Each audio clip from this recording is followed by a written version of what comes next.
বড় সফলতা পেয়েছে ভারত, যেখানে এমন এক ভয়ানক মিসাইলের টেস্ট হয়েছে যার হাত থেকে চায়না বা পাকিস্তানের নৌবাহিনীর যুদ্ধজাহাজ কিছুতেই বেঁচে ফিরবেন।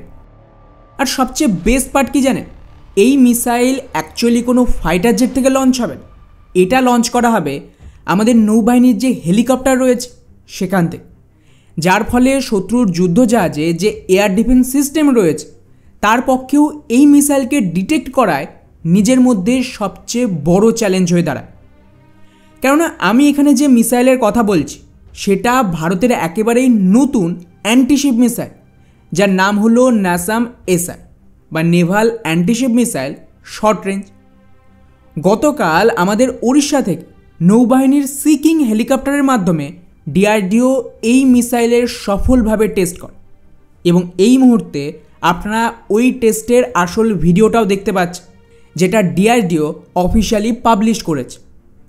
ইন্টারেস্টিং ব্যাপার হলো ভারতের কাছে এই ক্যাটাগরিতে সি ইগল মিসাইলের ব্যবহার করা হয়, যেটা ব্রিটিশ মিসাইল, এবং এটা বর্তমানে এতটাই পুরনো টেকনোলজি যে শুধুমাত্র ভারত আর ব্রিটেন ছাড়া এই মিসাইল অন্য কোনো দেশ অপারেটই করে না, কারণ এটা সেই 70-এর দশকের টেকনোলজি যা আজকের মডার্ন যুদ্ধক্ষেত্রে কোনো কাজে না।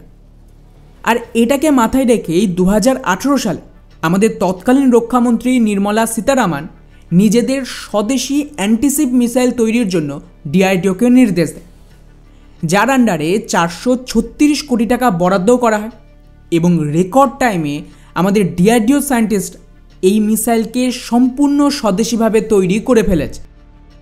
রিপোর্ট অনুযায়ী যে মিসাইলের টেস্ট এখানে করা হয়েছে এটা অ্যাকচুয়ালি এই মিসাইলের শর্ট রেঞ্জ ভেরিয়েন্ট, যা মোটামুটি 5 থেকে 55 কিলোমিটার দূরে শত্রুর ছোট আর মিডিয়াম সাইজের যুদ্ধজাহাজের ওপর আক্রমণ করতে সক্ষম। এবং সবচেয়ে বেস্ট পার্ট যা এই মিসাইলকে এতটা শক্তিশালী করে তুলেছে সেটা হলো এর লো অল্টিটিউডে ওড়ার ক্ষমতা। এই মিসাইল সমুদ্র থেকে মাত্র 50 মিটার উঁচু দিয়ে উঠতে সক্ষম। ভাবতে পারছেন কত নিচু দিয়ে এই মিসাইল উঠবে? এর ফলে শত্রুর যে যুদ্ধজাহাজ তার রাডার সহজে একে ডিটেক্ট করতে পারবেন। উদাহরণ হিসেবে এখানে খেয়াল করুন, মনে করুন যে এটা আমাদের পৃথিবী। যেহেতু আমাদের পৃথিবী গোলাকার, তাই সমুদ্রের উপরিভাগ একদম সমান নয়, একটু কার্ভ হবে। এখন স্বাভাবিকভাবেই এই এরিয়ায় যদি শত্রুর যুদ্ধজাহাজ থাকে আর এই এরিয়াতে আমাদের হেলিকপ্টার থাকে এবং এটা এই যে হরাইজন লাইন রয়েছে তার নিচ থেকে মিসাইল ফায়ার করে, সেক্ষেত্রে কিন্তু শত্রুর যুদ্ধজাহাজ এই হেলিকপ্টার বা মিসাইল কোনোটাকেই ডিটেক্ট করতে পারবেন। এবার এই মিসাইল হেলিকপ্টার থেকে লঞ্চ হয়ে যতক্ষণ এই হরাইজন লাইন ক্রস না করছে ততক্ষণ জাহাজের রাডার এই মিসাইল ডিটেক্ট করতে পারবেন। ফলে যখন এই মিসাইল শত্রুর রাডারে ধরা পড়বে ততক্ষণ মিসাইল জাহাজের এতটা কাছে চলে আসবে যে রেসপন্স টাইম তো খুব কম হবে এবং একে শুট ডাউন করা মুশকিল হয়ে দাঁড়াবে। স্পেশালি যদি ব্যাক টু ব্যাক 2-3টে মিসাইল ফায়ার করা হয় তাহলে তো ভুলেই যায়, অন্তত একটা মিসাইল শত্রুর জাহাজে হিট করেই দেবে।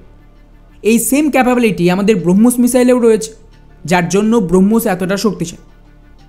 এবার এখানে প্রশ্ন আসবে যে এইসব তো ঠিক আছে, কিন্তু এই মিসাইলের রেঞ্জ একটু কম না, মাত্র 55 কিলোমিটার। তো বন্ধুরা, এখানে যে মিসাইল সেটা ফাইটার জেটের জন্য নয়, এটা কিন্তু হেলিকপ্টারের জন্য তৈরি। তো হেলিকপ্টার লিমিটেড ওয়েট ক্যারি করতে পারবে। যেহেতু এটা অ্যান্টিশিপ মিসাইল, ফলে স্বাভাবিকভাবে মিসাইলে কিন্তু বেশি ওয়ারহেড চায়, তা না হলে অত বড় যুদ্ধজাহাজ ধ্বংস করবে কী করে? তো ওয়ারহেড যদি বেশি থাকে তাহলে মিসাইলের ওজনও বেশি হবে। তার উপর যদি মিসাইলের রেঞ্জ বাড়াতে হয় তার মানে দাঁড়াচ্ছে এই মিসাইলের ওভারঅল ওজন আরও বেশি বেড়ে যাবে।